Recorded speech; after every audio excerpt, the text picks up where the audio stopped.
So, an event manager, is that right? Yes. Did that just Yes. become a natural transition for you after building such a good network in the entertainment industry? You know what? It did. My background started off in the fashion industry. I was a wardrobe stylist for a couple of publications in Canada as well as the US.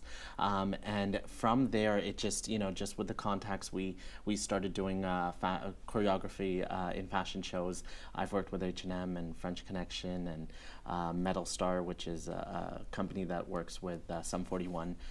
So we started just doing events, and out of nowhere it just became a second living. Good for you. Of all of the events that you've executed, what event would you say you're most proud of or you've had most fun working with? You know what? I would say it would be the most recent event that I did, which was the International Fashion Festival. It was Fashion Week being brought into Mississauga. We did it at the International Center.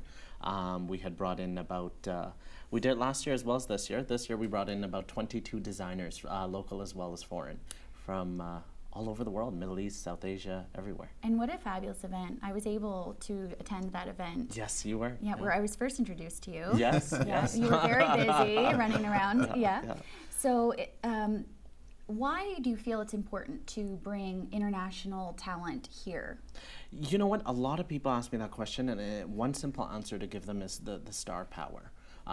We have to, our main objective is to promote local, and local cannot be promoted on their own. So we have to bring in the star power that we can bring in from overseas. So this event, International Fashion Festival, was a Middle Eastern as well as a South Asian event this last year, and we brought in the top designers from Middle East as well as South Asia. But we featured mainly our local designers, the up-and-comers, as well as designers that have been in the business, in the Toronto business for over 15, 20 years, right? And they haven't been able to be marketed properly or accordingly. So that helps market them because you bring in the star power, people who have already kind of, established themselves in their industry, and it helps bring attention to the local people. It does. Not only does it help us in that manner, but it also helps the models. Right? The local talent models. help. Yeah. Good.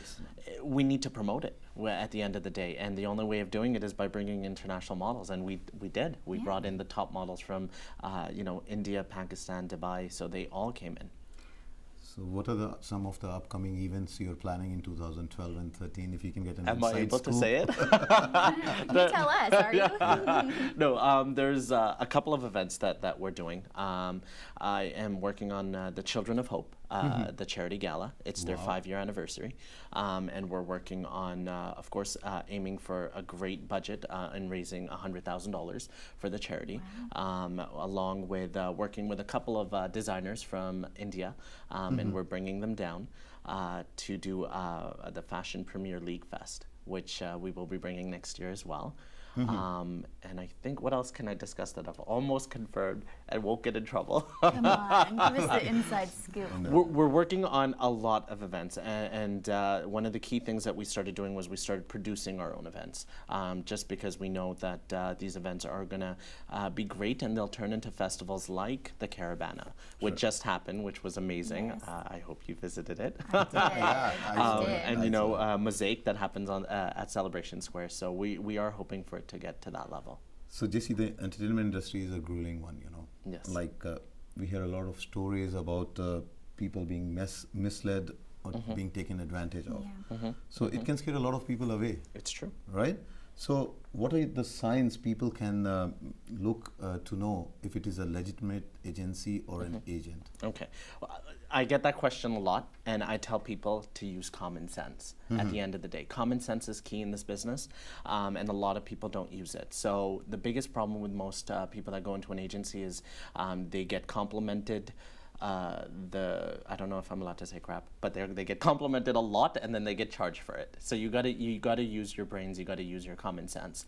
You don't need to overpay for anything. One second you hear that there's a payment that you can pay for $400, and next thing you know, you're paying $1,000 for it. Use common Or up sense. to $2,000 to build your portfolio, but you It's- have to do it with that Correct. agency. It's ridiculous. Yeah. It is ridiculous. I always tell people I don't believe in fraudulent agencies. I believe in stupid people. at the end of the day. And I know that doesn't make sense. No, it does. But you know what? How do you not know, right? Exactly. Like that's Yeah. a warning signal. It's true. Well, Very true. If they common really sense want is you, key. you know, shouldn't be paying big money. Well, not only that, at the end of the day, an agent cannot get you work. You have to understand that we are just like temp agents. We hate to admit it. All we do is get you the interview, and we hope that you land it, so we can work off the commission. So at the end of the day, you know, that persona of the agent has to pay for all the pictures, that's not true either, because at the end of the day, all we do is you provide us with pictures, and we'll get you the audition and the interview. That's it. Your agent. You're- Yeah, of course. Yes. No, of course. And Yeah. that's how it works. But So- common sense is key. So, Jesse, if there was an advice you have to offer to our viewers who are interested in a career as a singer, actor, model, musician, or maybe a talent agent like you, what it would be? I would say, you know, believe. Believe in yourself and go all the way. At the end of the day, you do need to try everything in this business. You need to, you know, get into it before you can actually realize it's worth it or not worth it. A lot of people get into this business saying that they want to do it, and 2 months later they're out just because it wasn't their cup of tea. And a lot of the younger crowd, I would tell them, you know, a lot of the students that are deciding on university, work on something else. This is the type of business you do on the side, and you slowly work your way up the ladder.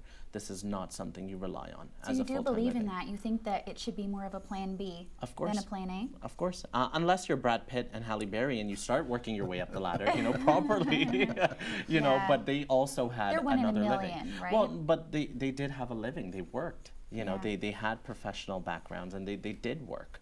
You know, whether it may be a waitress, it was still work. You know, or any position at And the those end of the day. professions can help you, right? can. Of You course know, it they can. give you worldly experience, motivate you, Of know, course. for potential roles. I've had actors who were technicians on set, and they were actors as well. And then afterwards, they were, you know, right in front of the camera, and they were working there full time. So you have to have a backup always. Good. So we thank you so much, Jesse, for taking Yes. time to come and talk with You're us. welcome. So I'm happy to have sure, yeah, you have inspired and informed many of our viewers who are interested, you know, in a career in the entertainment industry. So once again, thank you so much. Thank you so Thank much for you having so me. much, JC. Thank you.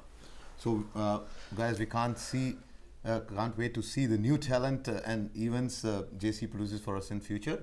But for now, thank you so much for tuning into Peel Achievers, and we will keep on bringing new and more exciting personalities and great achievers from our own community. So until next time, thank you.